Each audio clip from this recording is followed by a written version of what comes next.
അരുൺ, നീ എന്തിനാ ഇപ്പം ഇങ്ങോട്ട് വന്നത്? നിന്റെ ഭാര്യ കാണുന്നതിന് മുമ്പ് നീ വേഗം പോകാൻ നോക്ക്. എങ്ങാനും അവൾ കണ്ടാൽ ഇന്നത്തോടെ നമ്മുടെ പരിപാടി അവസാനിക്കും. അരുണിൻ്റെ വീടിന് നേർക്ക് പേടിയോടെ നോക്കിക്കൊണ്ട് ശരണ്യ പറഞ്ഞു. അവള് പോത്തുപോലെ കിടന്നുറങ്ങേ ചേച്ചി. ചേച്ചി ഇടയ്ക്കൊക്കെ ഇങ്ങനെ കണ്ടില്ലെങ്കിൽ എന്തോ പോലെയാണ്.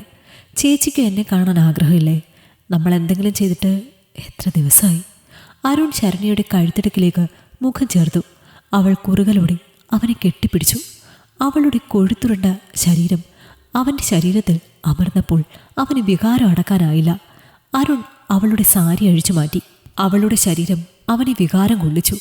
ആർത്തിയോടെ അവൻ അവളുടെ ശരീരത്തിൽ അമർന്നു. അരുൺ, ഒന്ന് പതുക്കെ. എന്തിനാ ഇങ്ങനെ ആക്രാന്തം കാണിക്കുന്നത്?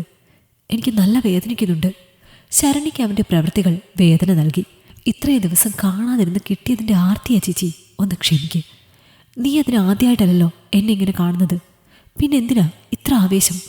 അരുൺ അവളുടെ മുഖത്തും കഴുത്തിലും മാറലുമൊക്കെ ചുംബിച്ചു. എത്ര കണ്ടാലും അനുഭവിച്ചാലും എനിക്കെന്താ ചേച്ചിയെ മടുക്കാത്തതെന്നാ മനസ്സിലാവാത്തത്. ശരീര സൗന്ദര്യത്തിൽ ചേച്ചിയെ കടത്തിവെക്കാൻ എൻ്റെ ഭാര്യയായ ആ ശവത്തിന് പോലും കഴിയില്ല. മെലിഞ്ഞുണങ്ങി ഒരു വൃത്തികെട്ട ജന്തു. അവളെ കണ്ടാൽ തന്നെ എനിക്ക് വികാരം തോന്നില്ല. ചേച്ചിയാണെങ്കിൽ എല്ലാ ശരീരഭംഗിയും ഒത്തിണങ്ങിയ ഒരു പെണ്ണല്ലേ? വീട്ടിലിങ്ങനെ ഒരു പെണ്ണിനെ വെച്ചിട്ട് ഗൾഫിൽ പോയി കിടന്ന് കഷ്ടപ്പെടുന്ന ചേച്ചിയുടെ ഭർത്താവിനെ സമ്മതിക്കണം. ശരണ്യയുടെ ബാക്കിയുള്ള വസ്ത്രങ്ങളും അഴിച്ചു മാറ്റി അവൻ അവളുടെ നഗ്നമായ ശരീരത്തിൽ ചുണ്ടുകൾ അമർത്തി. പിന്നെ പതിയെ അവൻ്റെ ചുണ്ടുകൾ അവളുടെ ശരീരത്തിൽ ഇഴഞ്ഞു നടന്നു. അതിൽ ശരണ്യയും തരളിതയായിപ്പോയി. ശരണ്യ പൂത്തുലഞ്ഞു. എൻ്റെ സുഖുവേട്ടൻ പോലും എന്നോടിങ്ങനെ ചെയ്തിട്ടില്ല. അങ്ങേർക്ക് കാര്യം കഴിഞ്ഞാൽ അങ്ങോട്ട് മാറിക്കിടക്കണം. എൻ്റെ ശരീരം തന്നെ അങ്ങേര് നേരെ ചൊവ്വെ കണ്ടിട്ടുണ്ടോ എന്ന് എനിക്ക് സംശയമാണ്. ശരണ്യ പിറുപിറുത്തു. സുഖുവേട്ടനോട് പോകാൻ പറ ചേച്ചി. ചേച്ചിക്ക് ഞാനില്ലേ? ചേച്ചിയുടെ സൗന്ദര്യം കാണാനും ആസ്വദിക്കാനും അനുഭവിക്കാനും ചേച്ചിക്ക് വേണ്ട സുഖം തരാനും ഞാനില്ലേ? നീയുള്ളതാണ് എൻ്റെ ആശ്വാസം.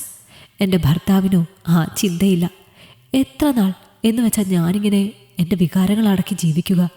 അങ്ങേർക്ക് അങ്ങേരുടെ മൂഡ് ശമിപ്പിക്കാൻ വേണ്ടി ഗൾഫിൽ വേറെ ബന്ധങ്ങളുണ്ടെന്നറിഞ്ഞപ്പോൾ മുതൽ ഞാനും വിചാരിക്കുന്നതാണ് ഞാൻ മാത്രം ഇവിടെ വെറുതെ വികാരം അടക്കി ജീവിക്കുന്നത് എന്തിനാണെന്ന്. ഞാൻ അങ്ങനെ വിഷമിച്ച് കഴിയുന്ന സമയത്താണ് നീ ഇവിടെ പൈപ്പിലെ ലീക്ക് മാറ്റാൻ വന്നതും നമ്മൾ ഒരുമിച്ചതും. ശരണ്യയുടെ വാക്കുകൾ കേട്ട് അരുൺ അവളുമായി അടുക്കാനുണ്ടായ സാഹചര്യം ഓർത്തു. അരുണിൻ്റെ വീടിൻ്റെ തൊട്ടടുത്താണ് ശരണ്യ ചേച്ചിയുടെ വീട്. അവൾ അവിടെ താമസത്തിന് വന്നിട്ട് 3 വർഷം കഴിഞ്ഞു. ശരണ്യ ചേച്ചിയുടെ ഭർത്താവിൻ്റെ അമ്മയും ചേച്ചിയും മാത്രമേ ആ വീട്ടിലുള്ളൂ. ചേച്ചിയുടെ ഭർത്താവ് സുഖുവേട്ടൻ അമ്മയെയും ഭാര്യയെയും അവിടെയാക്കി ഗൾഫിലേക്ക് പോയതാണ്.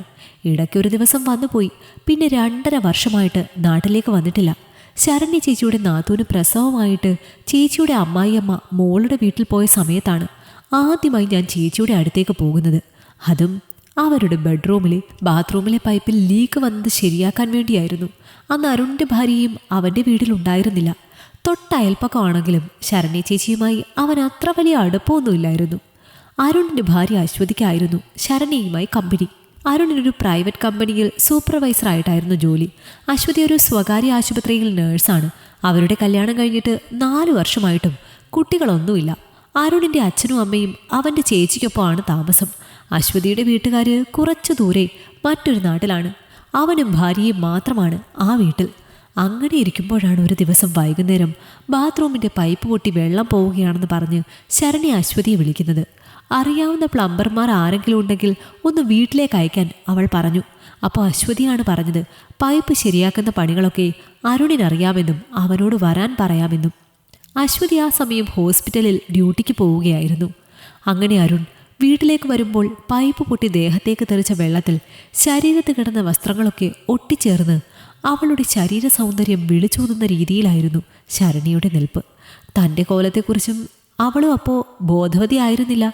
അരുൺ വന്ന് കോളിംഗ് ബെൽ അടിച്ചപ്പോൾ ശരണ്യ പോയി വാതിൽ തുറന്ന് തൻ്റെ മുന്നിൽ നിൽക്കുന്ന ചേച്ചിയുടെ സൗന്ദര്യത്തിൽ ഒരു നിമിഷം അവൻ മയങ്ങിപ്പോയി. എപ്പോഴും സാരി മാത്രം ഉടുക്കുന്ന കൂട്ടത്തിലായിരുന്നു ശരണ്യ. അവൾ ഉടുത്തിരുന്ന ഇളം മഞ്ഞ സാരി വെള്ളം നനഞ്ഞ ശരീരത്തിൽ ഒട്ടിച്ചേർന്നിട്ടുണ്ടായിരുന്നു. വയറിൻ്റെ ഭാഗത്തു നിന്നും തെന്നി നീങ്ങിക്കിടന്ന സാരിയുടെ വിടവിലൂടെ അവളുടെ വെളുത്ത വയറും പൊക്കിൾ ചുഴിയും അവൻ കണ്ടു. അവനിലെ പുരുഷൻ ഉണർന്നു. മാറിൽ നിന്നും ലേശം നീങ്ങിക്കിടന്ന സാരിയുടെ വിടവിലൂടെ മാറിടുക്ക് കണ്ടതും അരുണിന് ശ്വാസം മുട്ടി. അവൾ അവനെയും കൊണ്ട് ബാത്റൂമിലേക്ക് പോയി ലീക്കായ പൈപ്പ് കാണിച്ചു കൊടുത്തു. തൻ്റെ ഉള്ളിൽ ഉണർന്ന വികാരം ശ്രമപ്പെട്ട് അടക്കിക്കൊണ്ട് അരുൺ പൈപ്പ് ശരിയാക്കി കൊടുത്തു. അത് കഴിഞ്ഞ് ഇരുവരും ബാത്റൂമിൽ നിന്നും പുറത്തേക്ക് ഇറങ്ങുമ്പോഴാണ് ശരണ്യ കാല് തെറ്റി അവൻ്റെ പുറത്തേക്ക് വീണത്. ഇരുവരും ബാലൻസ് തെറ്റി തറയിലേക്ക് വീഴുമ്പോൾ അവളുടെ മാരടങ്ങൾ അവൻ്റെ നെഞ്ചിൽ അമർന്നു. അരുണിൻ്റെ കൈകൾ അവൻ അറിയാതെ തന്നെ അവളുടെ നഗ്നമായ ഇടുപ്പിൽ അമർന്നു. ഇരുവരും നിലത്തു നിന്നും പിടഞ്ഞെഴുന്നേൽക്കുമ്പോൾ ശരണ്യയിലും ഏതേതോ വികാരങ്ങൾ കടന്നുകൂടിയിരുന്നു. അവൾക്ക് അവൻ്റെ മുഖത്തേക്ക് നോക്കാൻ നാണക്കേട് തോന്നി. പതർച്ചയോടെ അരുൺ ശരണ്യയെ നോക്കുമ്പോൾ കാണുന്നത് അവൾ നെഞ്ചിൽ നിന്നും ഊർന്നു പോയ സാരി നേരെ പിടിച്ചിടുന്നതാണ്. അരുണിനാകെ കൺട്രോൾ പോയി. പെട്ടെന്ന് തോന്നിയ പ്രേരണയിൽ അവൻ അവളെ കടന്നു പിടിച്ചു. 3 വർഷമായി പുരുഷസ്പർശം ഏൽക്കാതിരുന്ന ശരണ്യയ്ക്കും ആ നിമിഷം അരുണിനെ എതിർക്കാൻ സാധിച്ചില്ല. അവളുടെ നഗ്നമായ ഇടുപ്പിൽ കൈ ചുറ്റി അവൻ ശരണ്യയെ കെട്ടിപ്പിടിച്ച് അവളുടെ ചുണ്ടുകളിൽ അമർത്തി ചുംബിച്ചു. ആദ്യത്തെ പകപ്പ് മാറിയപ്പോൾ ശരണ്യയും അവനെ കെട്ടിപ്പുണർന്നു. നിമിഷനേരം കൊണ്ട് ഇരുവരും ആലിംഗബദ്ധരായി. അരുൺ അവളുടെ നനഞ്ഞ സാരി അഴിച്ചുമാറ്റി. പൂർണ്ണ നഗ്നയായി ശരണ്യ ചേച്ചിയെ കണ്ടപ്പോൾ അവനിലെ പുരുഷൻ അവളിലേക്ക് അമർന്നു. അന്നായിരുന്നു എല്ലാത്തിൻ്റെയും തുടക്കം. അന്നു മുതൽ ഇക്കഴിഞ്ഞ 1 വർഷം വരെ ഇരുവരുടെയും വീട്ടിൽ ആരുമില്ലാത്തപ്പോൾ അവർ ഒത്തുകൂടി. പിന്നെ പിന്നെ അശ്വതി നൈറ്റ് ഡ്യൂട്ടിക്ക് വരുമ്പോൾ ശരണ്യയുടെ അമ്മായിയമ്മ അറിയാതെ അവൻ അവരുടെ വീട്ടിൽ പോകും. തങ്ങളുടെ കള്ളത്തരം ആരും പിടിക്കപ്പെടില്ല എന്ന വിശ്വാസം വന്നപ്പോൾ നൈറ്റ് ഡ്യൂട്ടി കഴിഞ്ഞ് അശ്വതി വീട്ടിൽ വന്നു കിടന്ന് ഉറങ്ങുന്ന സമയവും എല്ലാവരുടെയും കണ്ണു വെട്ടിച്ച് അരുൺ ചേച്ചിയുടെ അടുത്തെത്തും. അങ്ങനെ വന്നതാണ് ഇന്നും. കാര്യം കഴിഞ്ഞ് ഇരുവരും സംതൃപ്തിയോടെ പിരിഞ്ഞു.